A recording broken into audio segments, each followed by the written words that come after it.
Assalamualaikum warahmatullahi wabarakatuh. Perkenalkan, saya Tapsria Putri dari kelas 2B Prodi 3 Akuntansi dengan nomor NIM 2101072030. Nah, baiklah. Jadi pada kesempatan kali ini kita akan bahas tentang operational kredit dan analisis kredit. Nah, jadi eh, hal-hal yang akan kita bahas pada kali ini itu yang pertama itu adalah tentang pengertian kredit, lalu ada tujuan kredit, pengertian analisis kredit, lalu ada juga tugas dari analisis kredit, dan juga prinsip-prinsip dalam analisis kredit. Nah, juga ada fungsi kredit, unsur-unsur kredit, jenis kredit, prinsip pemberian kredit, aspek penilaian kredit, serta prosedur pemberian kredit. Jadi masuk yang ke pertama yaitu tentang pengertian kredit. Nah, jadi menurut Undang-Undang Nomor 7 Tahun 1992 tentang perbankan sebagaimana telah diubah dengan Undang-Undang Nomor 10 Tahun 1998 mendefinisikan bahwa kredit adalah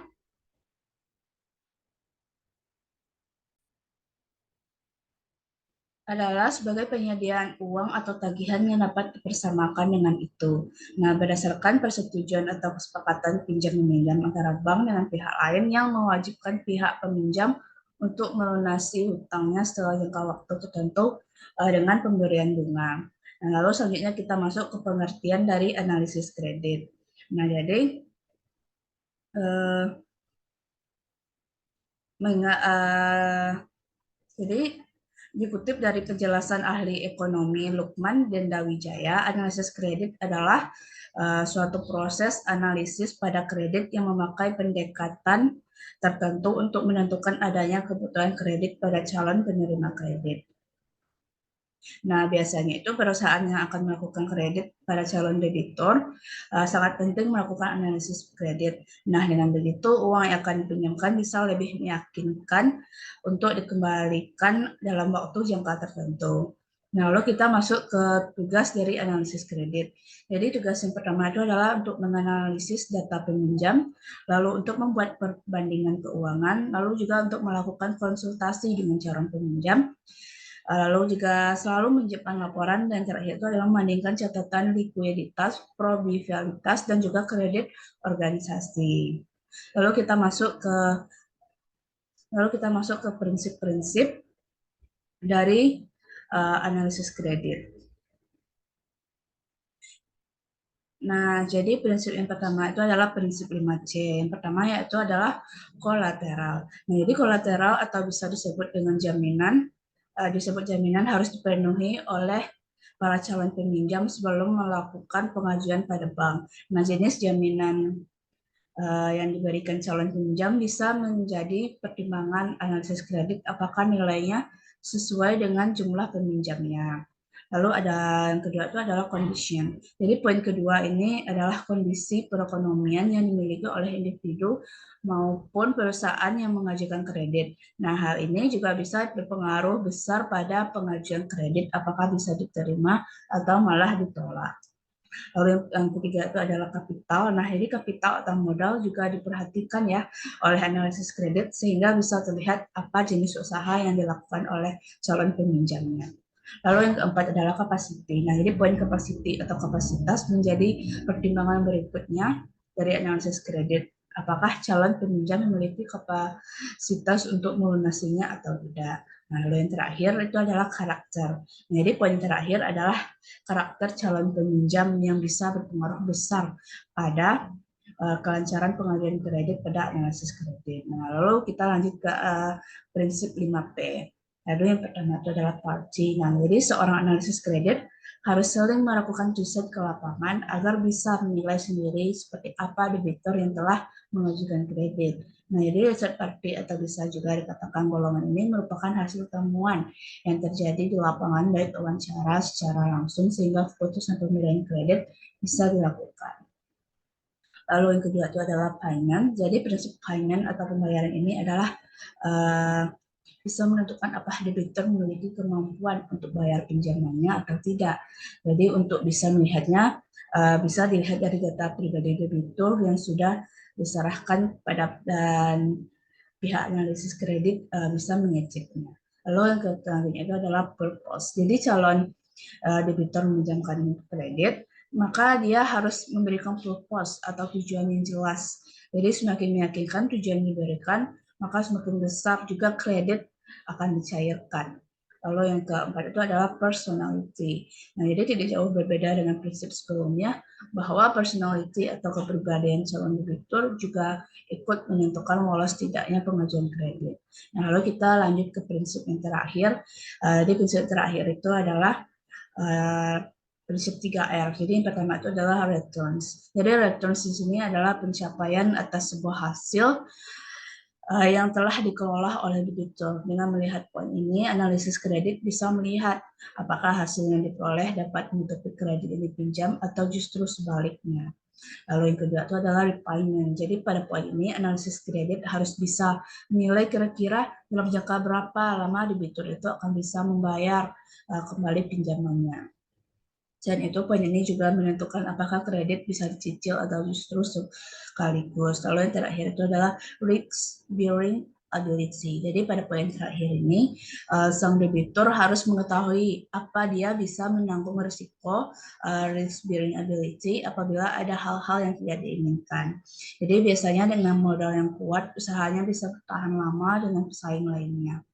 Nah, jadi dari sisi analisis kredit harus bisa bertanggung jawab dengan meminta jaminan pada debitur sehingga kredit bisa dikembalikan sepenuhnya. Nah, jadi dari ulasan yang sedikit saya sampaikan tadi, bisa kita lihat ya bahwa tugas seorang analisis kredit ini cukup berat. Nah, jadi meskipun begitu, peran mereka juga sangat penting dalam keuangan khususnya sistem kredit di bank.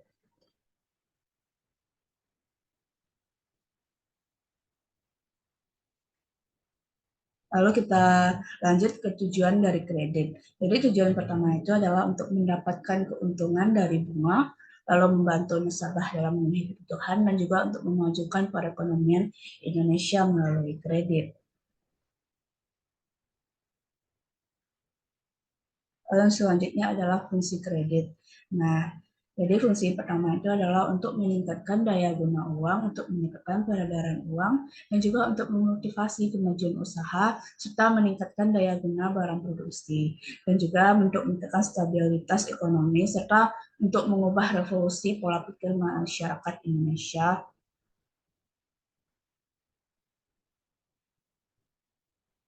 Nah, lalu kita lanjut ke poin berikutnya, itu adalah unsur-unsur kredit.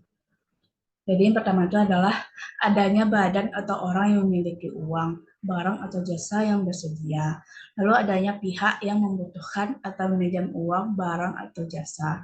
Lalu selanjutnya itu adalah adanya kepercayaan dari debitur, dari kreditur terhadap debitur. Lalu poin yang selanjutnya adalah adanya janji dan kesanggupan membayar dari debitur kepada kreditur, lalu adanya resiko yaitu sebagai akibat dari adanya perbedaan waktu, lalu juga adanya bunga yang harus dibayarkan oleh debitur kepada kreditur. Lalu kita masuk ke jenis-jenis kredit.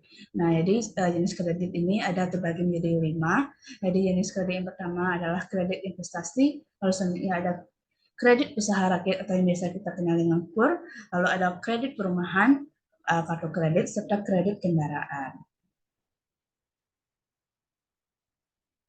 Lalu prinsip pemberian kredit. Jadi Bank Indonesia menemukan faktor C ke-6, yaitu constraint, batasan atau hambatan yang menyebabkan suatu bisnis tidak dapat dilaksanakan karena kondisi tertentu.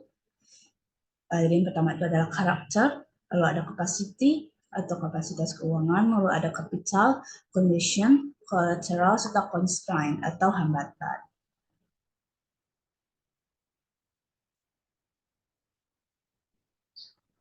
Lalu kita lanjut ke aspek penilaian kredit. Jadi yang pertama itu ada aspek yuridis atau hukum, lalu ada aspek pemasaran, lalu ada aspek keuangan, dan juga ada aspek teknis dan operasi, serta aspek manajemen, dan juga aspek sosial media, serta aspek AMDAL. Lalu poin selanjutnya itu kita masuk ke proses pemberian kredit. Nah, jadi Yang pertama itu nasabah mengajukan permohonan kredit dengan membawa dokumen-dokumen pendukung. Lalu pemohon tersebut diproses setelah data-data yang diperlukan lengkap. Nah, lalu kemudian dilakukanlah analisis atau penilaian kelayakan kredit 5C oleh petugas analisis kredit berdasarkan data yang telah diperoleh dan hasil kunjungan ke lokasi serta wawancara. Lalu selanjutnya adalah apabila usahanya itu dinilai layak oleh analisis kredit setelah dilakukan analisis. Nah, lalu apabila disetujui, maka diberikanlah surat pemberitahuan persetujuan kredit atau PSP2K kepada nasabah yang mencantumkan syarat-syarat dan ketentuan yang harus dipenuhi oleh nasabah. Lalu selanjutnya, proses selanjutnya adalah realisasi kredit, penyekatan agunan kredit, dan pencairan kredit. Nah, setelah pencairan kredit dilakukan, maka BDP Sumbar akan melakukan monitoring terhadap kredit yang telah diberikan tersebut. Lalu kita masuk ke penyebab gagal apa dan penyelesaian kredit macet. Penyebab serta penyelesaian kredit macet. Jadi penyebab yang pertama itu adalah karena perencanaan keuangannya yang kurang baik oleh debitur serta hutang untuk kebutuhan konsumtif. Jadi cara untuk penyelesaian kredit macet ini salah satunya adalah penjadwalan kembali atau rescheduling, lalu ada persyaratan kembali atau restructuring, serta ada penataan kembali yaitu reconditioning. Nah, jadi itu sedikit yang bisa saya sampaikan tentang analisis kredit. Jadi segala kesalahan yang saya lakukan mohon dimaafkan. Saya sudahi. Wassalamualaikum warahmatullahi wabarakatuh.